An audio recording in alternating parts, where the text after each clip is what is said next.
Hi, I'm Jeannie Farnan. I am an instructor in hospital medicine at the University of Chicago Hospitals. I am also a dedicated faculty interviewer for the Pritzker School of Medicine, and I'm on the internship selection committee for the Department of Medicine's residency program here. So I spend a fair bit of my time interviewing both students and residents for placement here, and thought I'd like to share with you my top 10 tips for a successful interview. So number 10, interviewers are people too. People who happen to be at their jobs and people who happen to be doctors. So pagers are going to go off, phones are going to ring, people are going to have to go to the bathroom or deal with some other administrative issues, and grant your interviewer the same courtesy that you'd expect if someone was coming into your daily schedule. And I think that speaks volumes with your interviewer about your personality and about your character. Number 9, be aware of the physical image that you project. Not only your appearance, but your posture and gesturing. Excessive gesturing or slouching in your chair really can be distracting for an interviewer. Number 8, ask appropriate questions for the appropriate audience. It is really unlikely that your interviewer who's on faculty is going to know the ins and outs of the ICU schedule or how often the residents get to go to conference on a daily basis.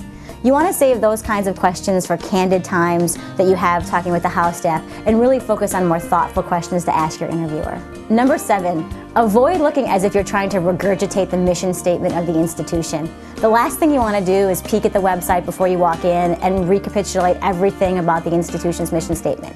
The interviewer works there. They know the mission statement. You want to bring something new and exciting to the interview. Number 6, pre-printed questions that you bring into the interview really stifle spontaneous conversation. And the standard list of questions that people ask, like, what changes do you anticipate in the future? Or what do you consider the strengths and weaknesses to the program? Really won't stand out in the interviewer's mind. You want to reflect on thoughtful things. How will you contribute to the environment at their institution? Or what experience do you think is unique to their own institution? Not necessarily the same rote list of questions that people have used for years on end. Number 5, pauses are fine. Dead silence is awkward. This is your 15 minutes of fame, so you really need to be out there and talking. Avoid giving one-word answers, but also avoid giving soliloquies that don't give your interviewer a chance to get a word in edgewise. Number 4, profanity, gum, using and all of those absolute no's. So lose the gum and check your trucker mouth at the door. Number 3, again, be aware of your appearance. So iron your clothes, pack your suit in a carry-on, and wear your interview shoes the day before to break them in. Nothing is worse than limping into your interview because of blisters. Number 2, remember who you've interviewed with. People are going to continue to ask you throughout the day. Your second interviewer will certainly ask who your first interviewer was, and so on and so forth for the remainder of the day, up until the time you do your exit interview. So really make a mental note of who your interviewers were. It really stands out in people's minds to know that you remember who they were off the top of your head. So number 1, thank you notes are generally encouraged.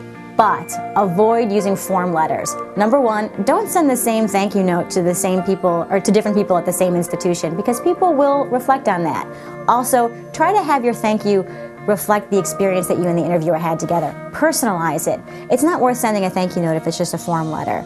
Email, paper, it doesn't matter. The issue is that it's a personal thank you note for the interviewer for their time that you spent.